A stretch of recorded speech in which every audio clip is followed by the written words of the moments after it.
মাসি বেশি পয়সা পয়সা নেই, সেখানে বিয়ে এত পারুল মাসি এত পয়সা পয়সা নেই, এত ধুমধাম করে বিয়ে দেওয়া হচ্ছে। কৃতজ্ঞ।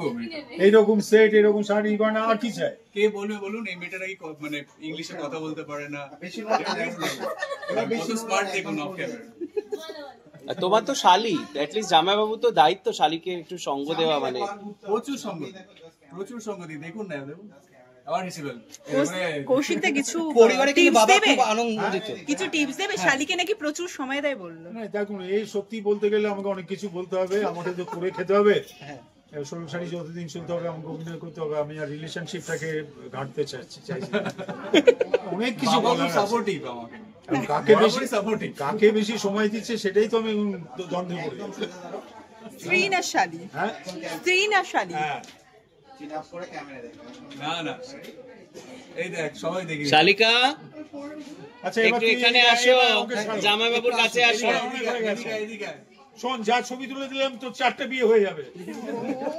পরের চারটে প্রজেক্টের জন্য তোর শালিকার জন্য চেয়ার এসে গেছে। 4টে বিয়ে হয়ে যাবে, একটা বিয়ে তো তুই ছেড়ে দে। আর শাড়ি এদিকে, শাড়ি আজ একটু এদিকে এসে পিছিয়ে যাই আমরা। শালিকা এই যে বসে যাও, আসন গ্রহণ করো। 4টে বিয়ের ছবি দিয়ে দিলাম।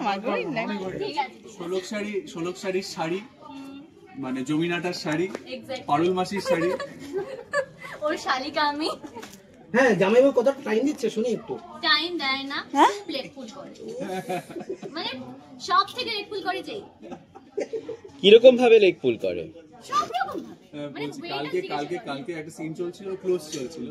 তুই যখন ক্লোজ চলে আমি সামনে দাঁড়িয়ে ছিলাম, আমি কিছু সামনে দাঁড়িয়ে একটা এরকম করেছে, হেসে ফেলেছে। মানে আমার একটা গম্ভীর সিনও এরকম করে। তারপরে ও সেম জিনিসটা আমার করার জন্য, আমার যখন ক্লোজ চলছে আমার সামনে ও আর ষোলো এসে হাসছে, হাত করছে। কেস খাই দিয়ে নিজে বেঁচে গেছে। না, এরা অত্যন্ত ভালো। এরা মানে এত সুন্দর রিলেশনশিপ অফ দ্য ক্যামেরা, সেটা আমি খুবই এনজয়। আমরা ভালো তো, সব থেকে ভালো এই মানুষটা। সোনাদানের ব্যাপারটা কি বলছিলে? সমস্ত নিয়ে নিয়েছে বলছো, শুনি একটু। আরে বাবা, আমি কি নিয়েছি? সমস্ত সোনাদানা সোনা মুখ থেকে বেশ। তোমার মা দিয়েছে। আমার মা দিয়েছে? তাহলে তো অসুবিধা, শ্বশুরবাড়ি গয়নাই তুমি পরে আছো। এদিকে মা আর বোন তোমার কেউ গায়ে কোনো গয়না নেই দেখলাম, সমস্ত নিয়ে নিয়েছে। কারণ মা বোন কি হয়েছে, গয়না পড়ছে না কেন? পড়বে না, বিয়ে তো বাড়িতে। সোনা গয়না নেই বোধহয়, সব নিয়ে নিয়েছে দিদি। দিদি আর বোন মিলে ভাগাভাগি করে নিয়েছে। তখন আদিত্য রাজকে যা সোনা গয়না ছিল ষোলককে দিয়ে দিচ্ছিল, তখন মা এসে খুব বকেছে আদিত্য রাজকে। এখন মা আমাকে দিয়ে দিয়েছে সব। সব দিয়ে দিয়েছে। क्या बात।